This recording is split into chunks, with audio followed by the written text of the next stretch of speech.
My thought on the TV show Doomsday Preppers, or I'm not Doomsday Prepper, Doomsday Bunkers. What a, I think this guy is really taking advantage of people. I watched the show, I watched two shows, and okay, he's making these bunkers, and he's in the first show he charged, what was it, $400,000 for a 1,100 square foot bunker. 1,100 square feet underground for $400,000. That's a friggin' ripoff.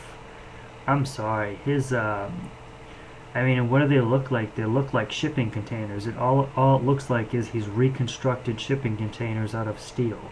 That's all he's done. He's reconstructed a shipping container and then equipped it like a house.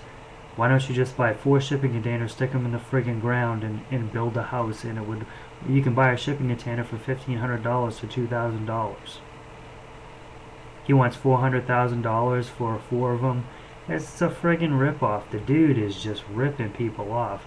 And then on the second episode, you saw one of his bunkers fail. It flooded out because the retards didn't put it in the ground correctly, because they put it at the bottom of a friggin' hill.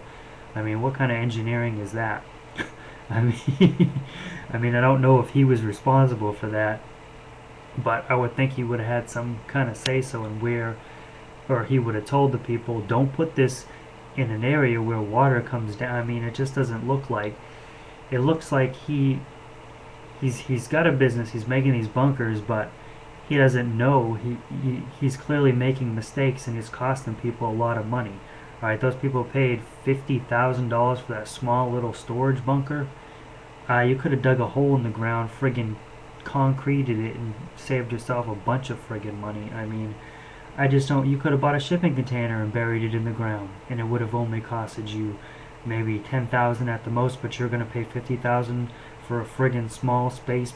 It's made out of fiberglass. Isn't shit. It doesn't take nothing to crush fiberglass. If the ground shifts, if there's a friggin' earthquake, if it's on a plate fault, I mean, if there's any earthquakes, as I just said, it's gonna destroy a fiberglass bunker. That's not gonna withhold against friggin'. I mean, I just think the guy is way overpriced. His designs are not flawed. Some of them are really nice, but they're way overpriced. I mean, I just don't. I think the people that are going to him are really just don't have a clue on what to do, and they're paying a lot of money for,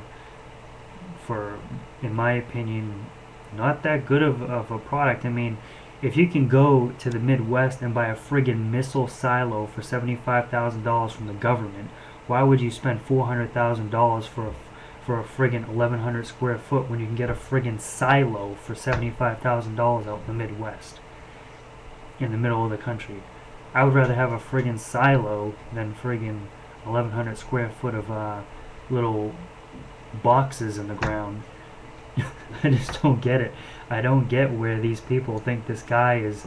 And then you got this guy who bought the 1,100 square foot bunker. He's gonna teach people on how to survive in a bunker. If he's survived in a bunker his whole life, if he knows how to live in a bunker, all of a sudden he's the now expert on how to live in a bunker. I mean, nobody has lived in a friggin' bunker. You can guess on how to survive in a bunker, but now he's going to teach classes on how to survive in a bunker. Does the bunker even work?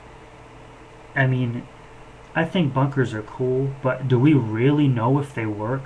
Has anybody sat at ground zero, dropped a friggin' nuclear bomb on top of a bunker, and lived for fucking 5 years underground and survived? We don't know. You don't know what's going to happen. You don't know if the bunker's even going to work. I, I just don't get it.